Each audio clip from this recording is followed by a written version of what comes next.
നമസ്കാരം കൂട്ടുകാരെ, ഞാൻ പീറ്റർ ചോൾ. ഇന്നത്തെ പുതിയ വീഡിയോയിലേക്ക് ഏവർക്കും സ്വാഗതം. അതായത് 1/4/2026 ബുധനാഴ്ച രാവിലെ റബ്ബർ വില വീണ്ടും കൂടാനാണ് സാധ്യത. റബ്ബർ വരവ് കുറഞ്ഞതും കടകളിൽ റബ്ബർ വ്യാപാരം കുറവുമായതാണ് റബ്ബർ ഷീറ്റിൻ്റെ വില കൂടാൻ കാര്യം. ഈ കോട്ടയം മാർക്കറ്റ് വില നോക്കുമ്പോൾ RSS 4 kilo 222, RSS 5 kilo 218, ISN 20 188, latex 60% ആഴ്ചകൾ 154 രൂപ 30 പൈസ. ഇതാണ് രാവിലത്തെ കോട്ടയം വില. ഈ കൊച്ചി വില നോക്കുമ്പോൾ RSS 4 കിലോ 222, RSS 5 കിലോ 218, ഇതാണ് രാവിലത്തെ കൊച്ചി വില. ഈ കേരളത്തിലെ മറ്റിനും ഗ്രേഡിയൻ ഷീറ്റ് നോക്കുമ്പോൾ ലൂസ് കിലോ 215, ലോട്ട് കിലോ 193 മുതൽ 198. വിദേശ വില നോക്കുമ്പോൾ ബാങ്കോക്ക് RSS 4 കിലോ 251 രൂപ 55 പൈസ, RSS 5 കിലോ 251 രൂപ 12 പൈസ. ഒട്ടുപാൽ നോക്കുമ്പോൾ 80% DRC ഒട്ടുപാൽ കിലോ 138, 60% DRC ഒട്ടുപാൽ 103 രൂപ 50 പൈസ. കർണാടക വില നോക്കുമ്പോൾ RSS 3 218 രൂപ 50 പൈസ, RSS 4 കിലോ 218, RSS 5 കിലോ 212.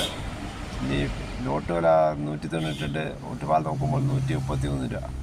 ഇനി ഫീൽഡ് ലാറ്റക്സ് 208, വ്യാപാരി വില 218, 25% DRC 200 ലിറ്റർ ബാരലിന് 10,400, 30% DRC 200 litre 12,480, 35% DRC 200 litre 14,560, 40% DRC 200 litre 16,640.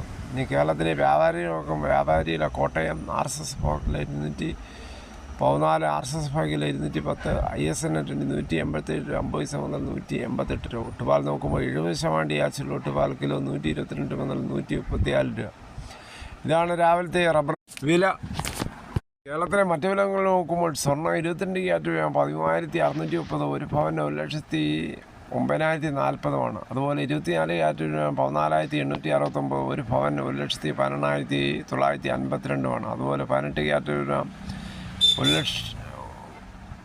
1 gram 11,152, ഒരു പവന് 89,216. ഇതാണ് രാവിലത്തെ സ്വർണ്ണവില. സ്വർണ്ണം വാങ്ങിക്കാൻ പോകുമ്പോൾ സ്വർണ്ണത്തിൻ്റെ പരിസ്ഥിതി ഉറപ്പാക്കി വാങ്ങിക്കാൻ ശ്രമിക്കുക. ഇന്നലെ വൈകിട്ട് 1 ഗ്രാമിൻ്റെ മുകളിൽ 40 രൂപയും ഒരു പവന് മുകളിൽ 320 രൂപയാണ് കൂടിയത്.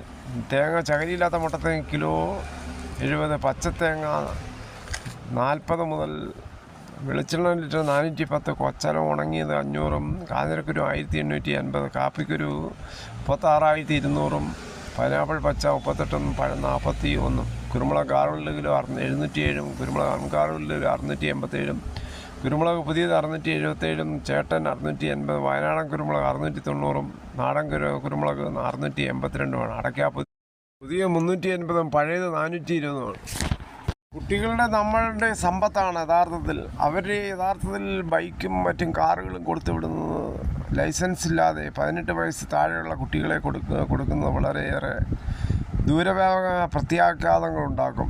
പ്രത്യേകിച്ച് ലൈസൻസ് ഇല്ലാതെ കൊടുക്കുമ്പോൾ ഇടിയും മറ്റും വന്നാൽ, അല്ലെങ്കിൽ മറിഞ്ഞ് എന്തെങ്കിലും ആക്സിഡൻറ്റ് വന്നാൽ അവർക്ക് വേണ്ട പരിരക്ഷ പോലും കിട്ടത്തില്ല. അതായത് ഇൻഷുറൻസ്.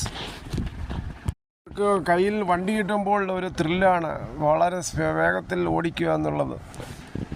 വേഗത്തിൽ പോയില്ലെങ്കിൽ അവർക്ക് മറ്റുള്ളവരുടെ മുമ്പിൽ ഒരു കുറച്ചിലാണ്. അതുകൊണ്ടാണ് അവർ വേഗത്തിൽ പോകുന്നത്. അമിത വേഗത. പൊന്നാനിയിൽ 2 പേർക്ക് ജീവൻ നഷ്ടമായി. ബൈക്കുകൾ കൂട്ടിയിടിച്ച് വൻ അപകടമാണ് ഉണ്ടായത്. ഗുരുതരമായി പരിക്കേറ്റവരെ ഉടനെ ആശുപത്രിയിൽ എത്തിച്ചെങ്കിലും ജീവൻ രക്ഷിക്കാനായില്ല. അപകടത്തിൽ മറ്റു ചിലർക്ക് പരിക്കേൽക്കുകയും ചെയ്തിട്ടുണ്ട്. ഈസ്റ്ററിൻ്റെ അവധിയൊക്കെ ആണല്ലോ. അവധി ദിവസങ്ങളിൽ സന്ദർശകർ ധാരാളം എത്തുന്ന ബീച്ച് റോഡിലെ അമിത വേഗതയാണ് പലപ്പോഴും ഇത്തരം അപകടങ്ങളിൽ കാരണമാകുന്നത്. അക്ഷരാർത്ഥത്തിൽ നാടിനെ കുലുക്കിയ ഈ സംഭവം അമിത വേഗതയെക്കുറിച്ചും റോഡ് സുരക്ഷയെക്കുറിച്ചും ചർച്ചകൾക്ക് വീണ്ടും വഴിവെച്ചിരിക്കുകയാണ്. ഇവർക്ക് ആദരാഞ്ജലികൾ. നഷ്ടപ്പെട്ട കുടുംബത്തിനോടൊപ്പം ദുഃഖവും പങ്കുചേരുന്നു. എന്തായാലും വണ്ടിയിൽ പോകുമ്പോൾ, അതായത് 2 വീലറിലൊക്കെ പോകുമ്പോൾ എപ്പോഴും ഹെൽമെറ്റ് ധരിക്കാൻ ശ്രമിക്കുക. അതോടൊപ്പം 4 വീലർ പോകുമ്പോൾ സീറ്റ് ബെൽറ്റും. ഇതോടുകൂടി ഈ വീഡിയോയുടെ പൂർണ്ണമാകുന്ന. ഇത്രയും സമയം ക്ഷമയോടെ കേട്ടുന്ന വളരെ നിങ്ങൾക്ക് ഇഷ്ടമായെങ്കിൽ ഒരു ലൈക്കോ, ഒപ്പം നിങ്ങളുടെ വിലയേറിയ അഭിപ്രായം സബ്സ്ക്രൈബ് ചെയ്യാൻ മറക്കല്ലേ.